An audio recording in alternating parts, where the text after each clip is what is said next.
Vishnu ശാലിനിയുടെ latest episode പ്രൊമോയിൽ ശാലിനിയും കൂട്ടിക്കൊണ്ട് വിഷ്ണു ആണെങ്കിൽ പിന്നെ രേഷ്മയുടെ വീട്ടിലേക്ക് പോകുന്നുണ്ട്. അന്നേരം രേഷ്മയുടെ അച്ഛനാണ് ആദ്യം ഇറങ്ങി വരുന്നത്.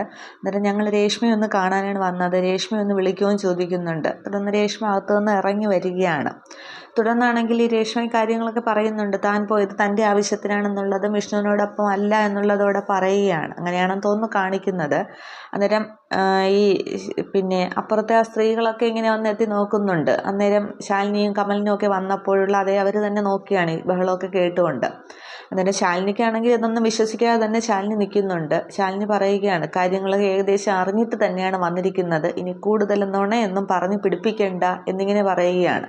അതായത് രേഷ്മ പറയുന്നതും വിഷ്ണു പറയുന്നതും ശാലിനി അങ്ങോട്ട് മുഖവരേക്ക് എടുക്കുന്നില്ല. അത്രയും നേരം ദേഷ്യം വരുമ്പോൾ വിഷ്ണു ആണെങ്കിൽ ശാലിനി ഒരു അടി അടിക്കുന്നുണ്ട്.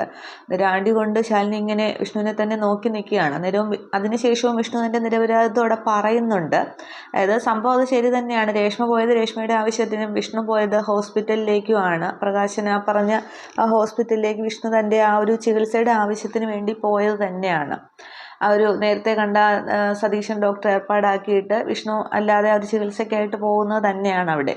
പക്ഷേ ശാലിനി അന്നേരവും വിശ്വസിക്കുന്നില്ല. അതിനുശേഷം ശാലിനി ആണെങ്കിൽ തിരികെ കളക്ട്രേറ്റിലേക്ക് വരുന്നുണ്ട്. അന്നേരം ഇങ്ങനെ ആകെ വിഷമിച്ച് തന്നെ ഇരിക്കുകയാണ്. വിഷ്ണു പറഞ്ഞ കാര്യങ്ങളും എല്ലാം കൂടി ശാലിനി ഇങ്ങനെ ആലോചിച്ചിരിക്കുമ്പോൾ അനുപല്ലവി പറയുന്നുണ്ട്, സാറ് പറഞ്ഞ കാര്യങ്ങൾ വെച്ച് നോക്കുമ്പോഴത്തേക്ക് സാറിൻ്റെ മനസ്സിൽ മേഡം അല്ലാതെ വേറൊരു പെണ്ണില്ല എന്നിങ്ങനെ അനുപല്ലവിയും അവിടെ ഉറപ്പിച്ച് പറയുമ്പോൾ ശാലിനി ഇങ്ങനെ ആകെ കൺഫ്യൂഷനിലായിട്ടിരിക്കുന്നുണ്ട്. പക്ഷേ ശാലിനിക്ക് വിഷ്ണുവിൻ്റെ വിശ്വാസവുമാണ്. പക്ഷേ എല്ലാവരും കൂടി പറയുമ്പോൾ ശാലിനിയുടെ ആ ഒരു മനസ്സവിടെ കൈവിട്ട് പോകുന്നതുമായിട്ടാണ് കാണിക്കുന്നത്. ഇനി എന്താകും എന്നുള്ളത് വഴി അറിയാം.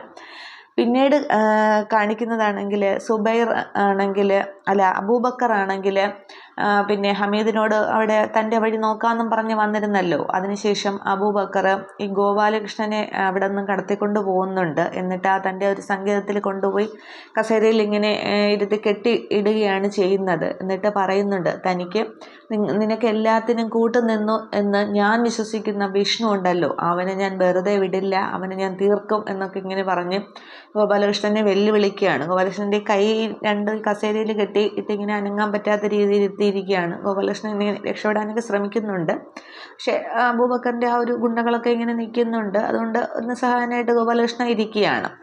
അതിന് ശേഷമുള്ള സീനിൽ കാണിക്കുന്നത് മഹേന്ദ്രനാണെങ്കിൽ യോഹന്നാൻ്റെ വീട്ടിലേക്ക് വരുന്നുണ്ട്. അന്നേരം ഈ മഹേന്ദ്രൻ ഈ ഹാർട്ട് പ്രോബ്ലം ഒക്കെ ആയ സ്ഥിതിക്ക് ഇനി എന്തെങ്കിലും രമ്യതയിലേക്കുള്ള ചർച്ചയ്ക്കാണോ എന്തോ മുറ്റത്ത് നിന്നാണ് സംസാരിക്കുന്നത്. ദേഷ്യപ്പെട്ടെന്നല്ല സംസാരിക്കുന്നത്. പക്ഷേ ഇവരുടെ ഈ സംഭാഷണം കേട്ടുകൊണ്ട് അകത്തു നിന്നും യോഹന്നാൻ്റെ മകൻ ഇറങ്ങി വരുന്നുണ്ട്. നിന്നോടൊന്നും വാക്കുകൊണ്ടല്ല ആയുധം കൊണ്ടാണ് മറുപടി പറയേണ്ടത് എന്ന് പറഞ്ഞിട്ട് ഇറങ്ങി വരുന്നു. അതിന് കയ്യിലെന്തോ ആയുധമുണ്ടെന്ന് തോന്നുന്നു. അതിങ്ങനെ മഹേന്ദ്രൻ്റെ നേരെ ഇങ്ങനെ പ്രയോഗിക്കാനായിട്ട് ഇങ്ങനെ ആയുകയാണ്. പക്ഷേ ആ സമയം ഈ യോഹന്നാൻ്റെ മകൻ്റെ കൈയാണെങ്കിൽ ഇങ്ങനെ ശിവൻ വന്ന് പിടിക്കുകയാണ്. അത് കൈ പിടിക്കുമ്പോഴേ ശിവൻ പുറകിൽ നിന്ന് പിടിക്കുന്നു എന്നുള്ളതവിടെ കാണിക്കുകയുള്ളൂ. അന്നേരം എല്ലാവരും ഇങ്ങനെ നോക്കി നിൽക്കുന്നു. ആ ഒരു സീനാണ് കാണിക്കുന്നത്. അപ്പോൾ ഇവിടെ ചിലപ്പോൾ മഹേന്ദ്രൻ്റെ പ്രശ്നവും യോഹന്നാൻ്റെ പ്രശ്നവും ഒക്കെ അവിടെ ഒരുവിധം സോൾവ് ആവുമായിരിക്കും. ഇനി ആ വിഷ്ണുവിൻ്റെ കാര്യമാണ് അറിയേണ്ടത്, എന്താകും എന്നുള്ളത്. വിഷ്ണു ശാലിനിയോട് ഇനി കാര്യങ്ങൾ പറയുമോ, അതോ ഇനി ശിവകാശിയിൽ ഹോസ്പിറ്റലിൽ എന്തിനാണ് പോയതെന്ന് പ്രകാശൻ വഴി ശാലിനി അന്വേഷിക്കുമോ എന്നുള്ളതൊക്കെയാണ് അറിയേണ്ടത്. എന്താകും എന്നുള്ളത് നമുക്ക് നോക്കാം. ഓക്കെ, ഇതാണ് കമ്മിങ് സൂൺ പ്രൊമോ ആയിട്ട് വന്നിരിക്കുന്നത്. Okay, thank you.